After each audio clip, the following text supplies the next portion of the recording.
So we'll be talking of mastering leadership.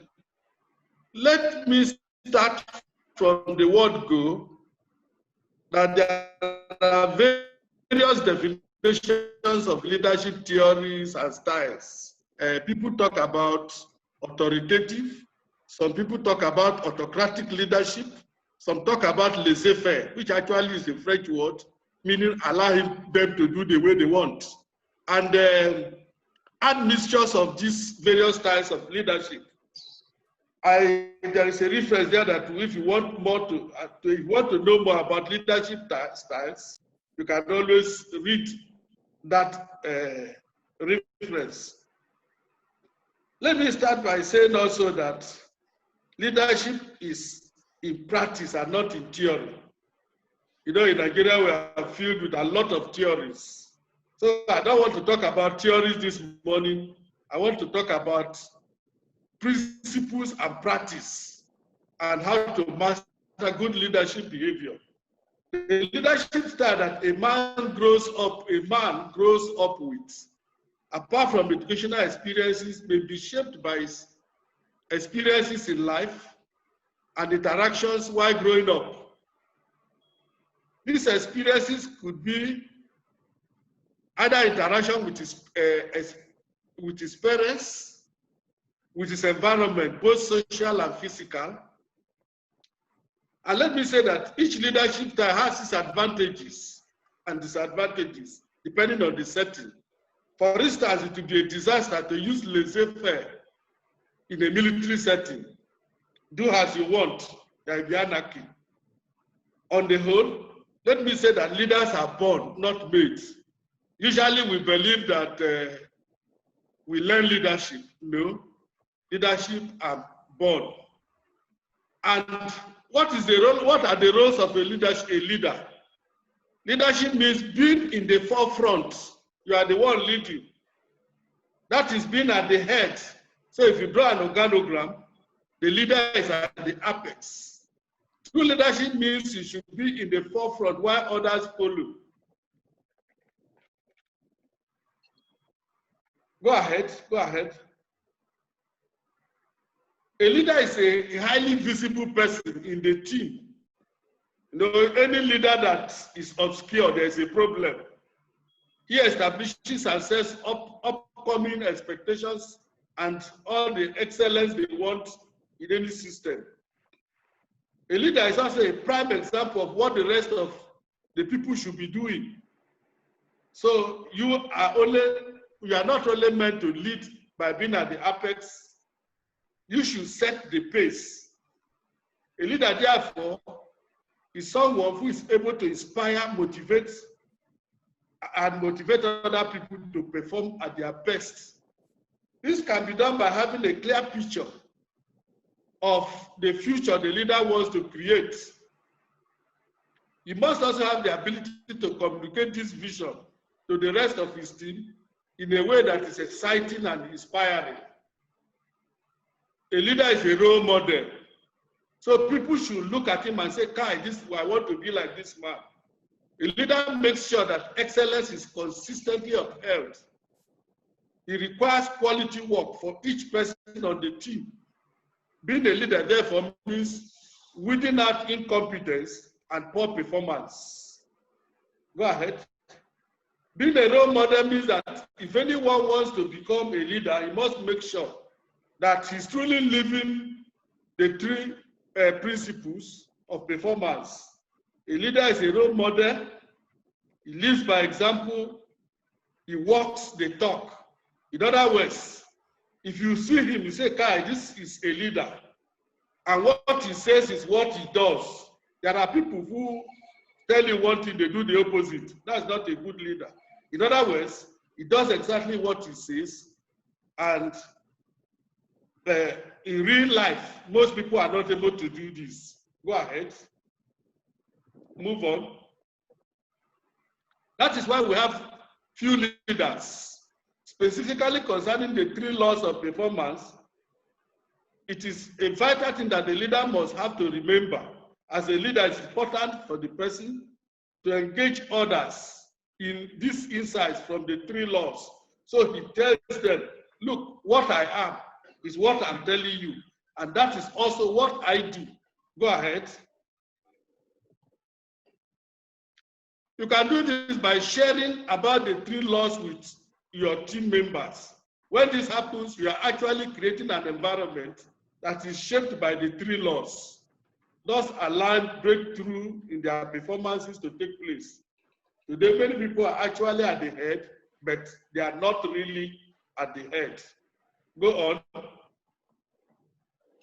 In other words, they are not doing what the person at the apex is meant to do. They are proud that they are the apex of the leadership pyramid, but they are not carrying out the duties meant for that position. If many people know what leadership is all about, they will refuse certain positions they are appointed to. Move on. God the Creator will hold every leader responsible for the position he or she occupies. We started by looking at leadership itself. Leadership, we said, is meant to give direction to any given system. Go ahead. Move on.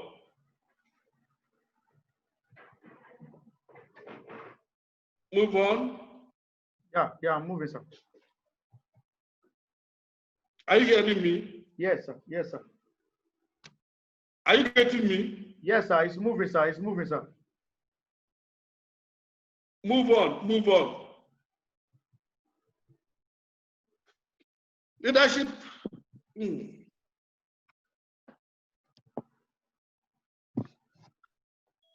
but it is disconnected. Oh, maybe it's network, sir. It is disconnected from my screen. Oh, maybe it's network, sir. It will come up. It's network.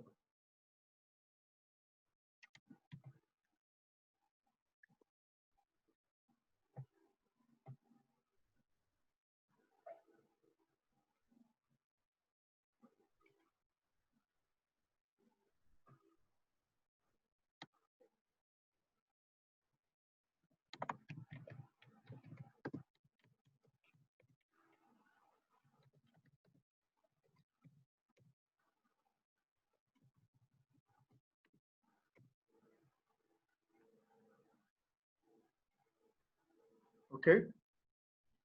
I think it's network from his side over there because the screen is displayed. I guess it's having network issue from that side. Okay.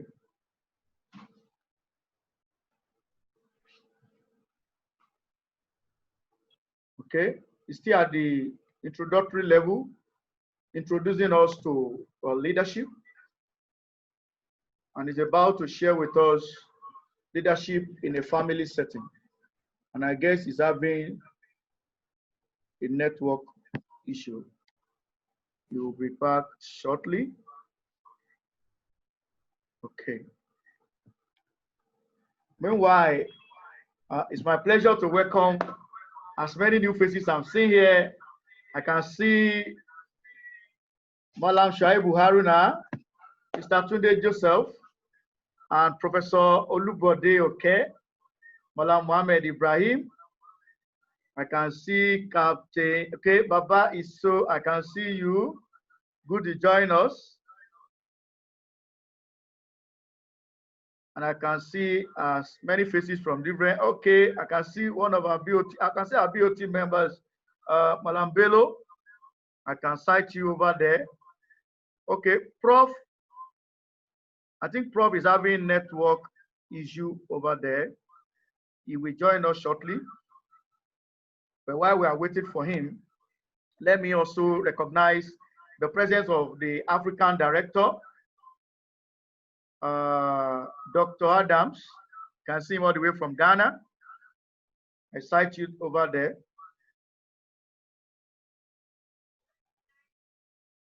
Okay, can you say hi to us from there? Dr. Adams, hi. Yeah, good morning and to everyone who is attending this summit at this point in time. It's very timely as this time where most African countries or some African countries will be going for elections, where we are also getting closer to the end of the year people are also about to prepare for the next year. We are also in the pandemic. We are just about also going out and right. So it's all about leadership, and how do we tackle issues. And in fact, a lot has already been said about our institutes and what we do across Africa and the globe. So I would also want to encourage every one of us to just at least just try send the email to Dr. Shegun, and after the review, definitely you will know which master level is supposed to be given to you. And also, as he said, your network is what your net worth. You know so many people from different countries based on this professional body. You go to Botswana, there's someone to talk to. You go to Zimbabwe, there's someone to talk to. You go to Dubai and other places. So definitely your network basically is your net worth, and not just any professional body, but professional body with individual leaders from different institutions. So it doesn't matter where you're coming from, whether you are a banker, whether you are an engineer, any angle you are coming from, you are being accepted into this professional body. So I thank Dr. Shegun again for also giving me the chance to share with you this information. And I've seen Dr. Justine and my other colleagues as well. Good morning to everyone at the same time. Okay. And I hope you all enjoyed our stay this morning. Thank you very much for that insight. That's our Director of Africa Operation, Director of Africa. I think Prof is back. Prof, can you hear me now?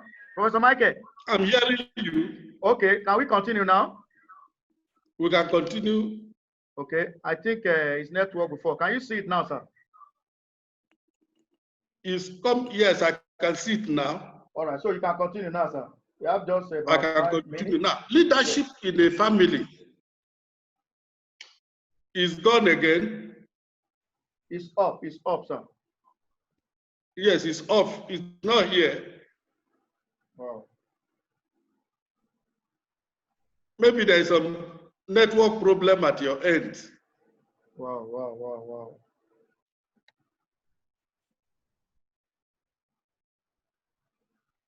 If it becomes difficult, you can just take it, then I answer the questions. Okay. Just read it out for them, then I answer the questions. Oh, that was unfortunate that the slide could not, you could not see it from that end. Yeah, Can somebody else see the slide, please? Yes, we can see the slide. You can see the slide, okay? Some people can see the slide. I don't know whether it's technical issue from his side because the slide is well displayed. Meanwhile, the next slide is talking about leadership in a family. He said the family is the unit of any society, be it village, town, local government, or state of country. He said what happened in a family is critical to good leadership. He made us understand that failure here automatically transforms to the failure of the person involved in this unity of society. In other words, whatever that is happening in our society today, in our community, we need to trace it back to the family. Thank God we all emerged from one family or the other. We came from one family or the other, or from one clan or the other. So Prof made us understand that the father must give direction in a family setting. He said to the entire member, the father of the house give what? Direction. He said these days, leadership of the father in the family is usually limited because of the white collar job, where the father leave home and come back at night. This is where our problem begins. Most of the children produced under these situations are usually in trouble, according to Prof.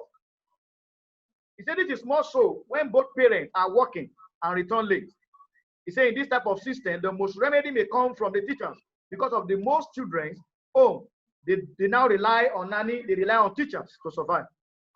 Children are now taken to daycare centers where they return home and the only person they see is nanny.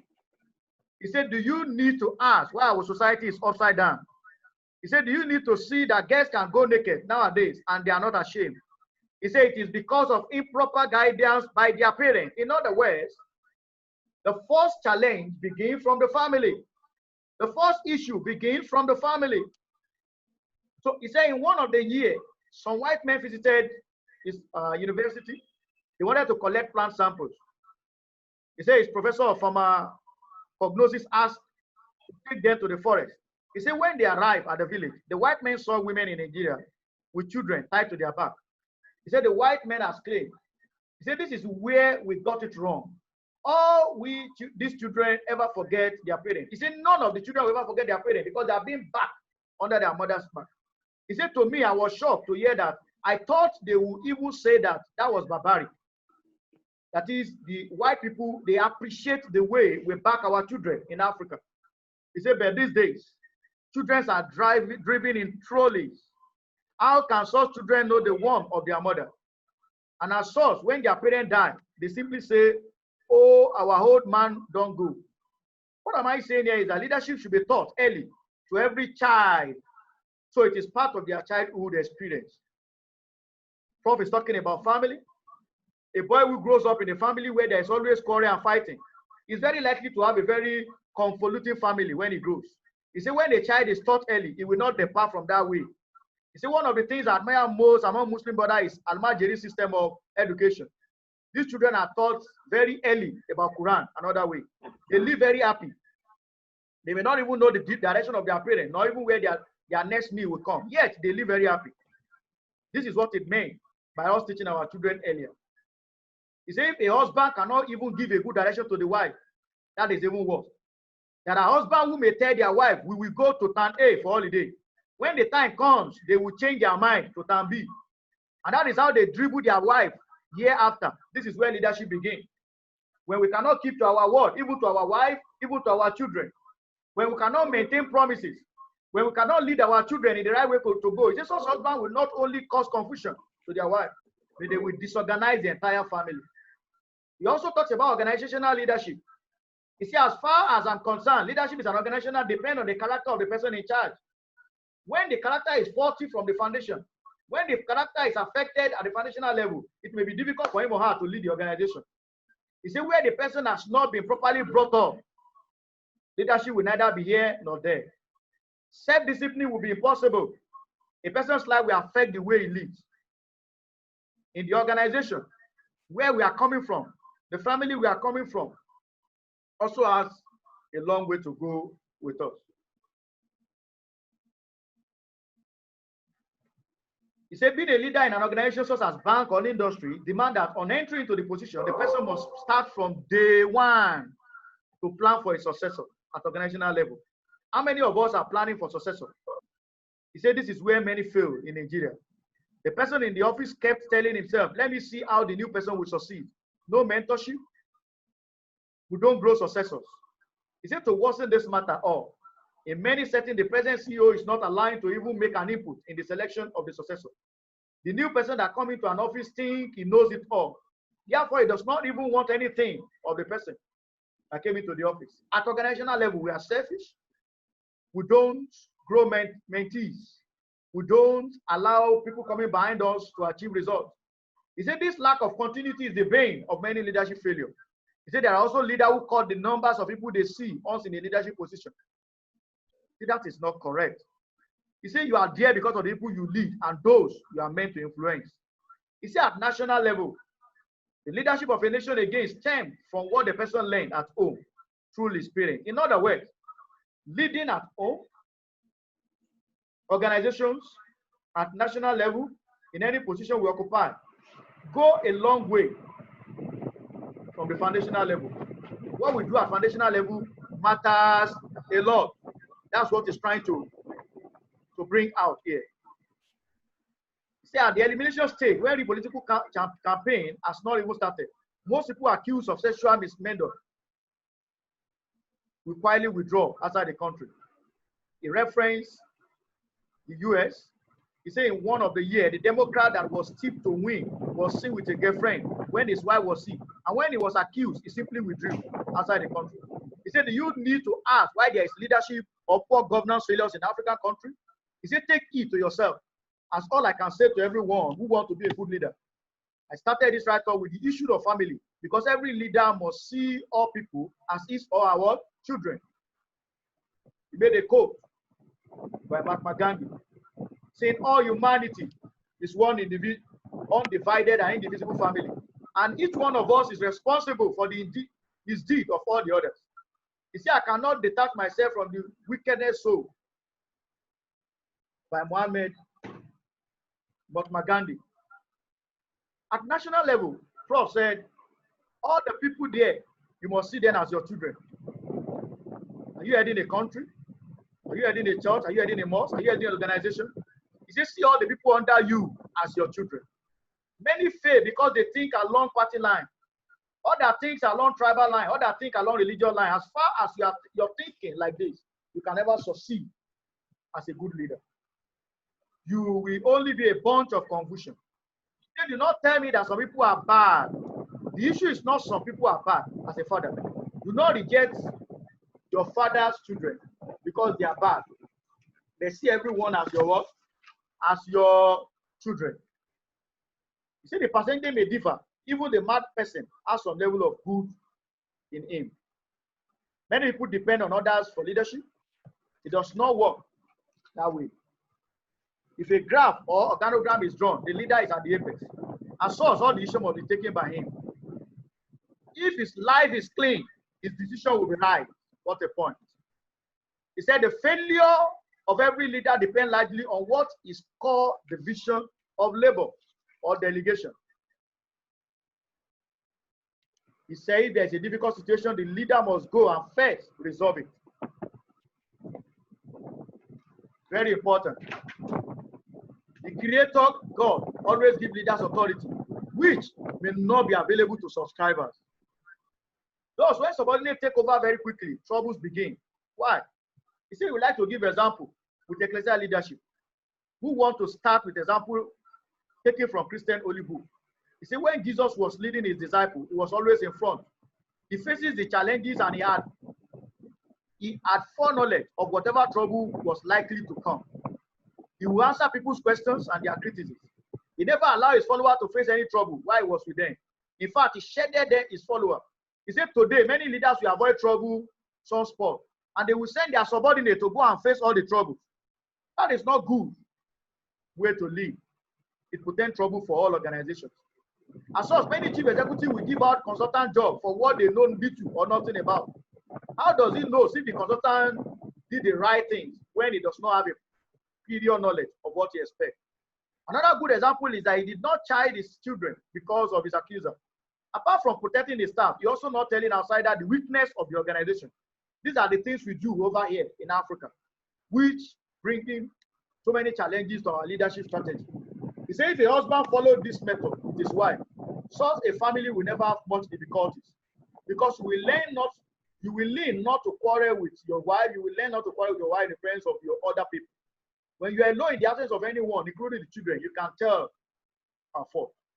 A third example is that he prepared his disciple. He was using a biblical reference of Jesus as a case study, how he protects his followers, how he prepared a place before he sent them there. He said many of us will send subordinates where the place is not well prepared, when we've not groomed the environment for them, when the environment is not conducive, and we expect them to display true leadership. He's trying to tell us that we need to mentor people before we place them in a position of leadership. He said every leader in any organization must be quick at training those who will take over from them. That is key. He said this is a sign of good leadership. Every leader in any organization must be quick at training those who will take over from them. Leadership and position. Another man that followed closely the examples of Jesus was a man called Paul in the Bible. He said Paul subjected himself to beating and ridicule, that the church would be well established. He knew that he had more strength to withstand the pressure. If a manager knows that he has all the knowledge about a business, more than his subordinate, he should not just open a branch and leave a weak person there without ensuring that the branch is well established and well nurtured. It's after the business is well nurtured, then you can take a subordinate there to take over. In other words, many of us, we don't establish branch before we send members to go and take over. This affects the leadership of the person heading that branch. This affects the leadership of the people controlling that branch. It's advising us as a leader to make sure we groom our subordinate, to make sure we prepare a better ground for them to lead on. He gave example of today's church and not following this example. He said that is why many are failing in terms of standard and morality. Many members are becoming half-baked. That's key. The big one that call himself or herself the general overseer or the general superintendent stay in a big town and send subordinate with little knowledge.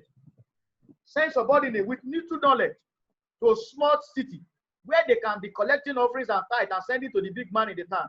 You see, as a result of this, emphasis is not laid on the reason why the church was established with order of favoritism and particularly money.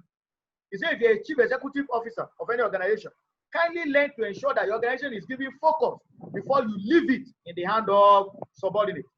In other words, many half-baked leaders are everywhere because they are not well groomed, they are not well trained, and they fail to master leadership. How can you master leadership since leadership cannot be taught? The best way to master leadership is to stay under a leader who was born to lead and then learn his life of leadership. He concluded by saying leadership is experiential. He said, let me again allude to the Christian Bible. He said, Jesus told his disciples, when the Holy Ghost is coming upon you, you can be a witness. You cannot be a witness to what you have not experienced. That's very key. In other words, if you are not stay under a leader, if you have not learned, you cannot lead. Very important. Neither can be a person be a leader without experiencing leadership. These are the key points I want us to take note.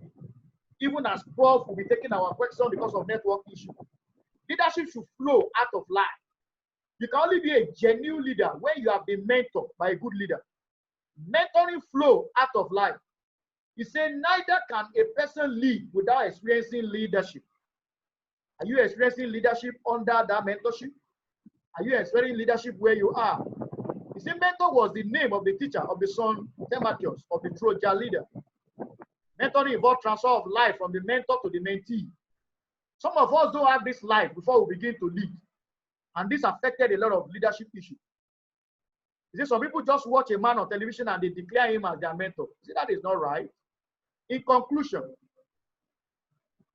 Paul is trying to point out is leadership come out of life and not even what one knows. He said, if one's life is correct, leadership is easily formed. Leadership is what shapes our organization, families, and nations. Nations where leaders sit and do very little are usually in trouble. Various serious nations, even if leaders do not know what to do, they must know the best person to occupy a certain position to move the nation forward. That is also true of serious organization. Thank you for listening.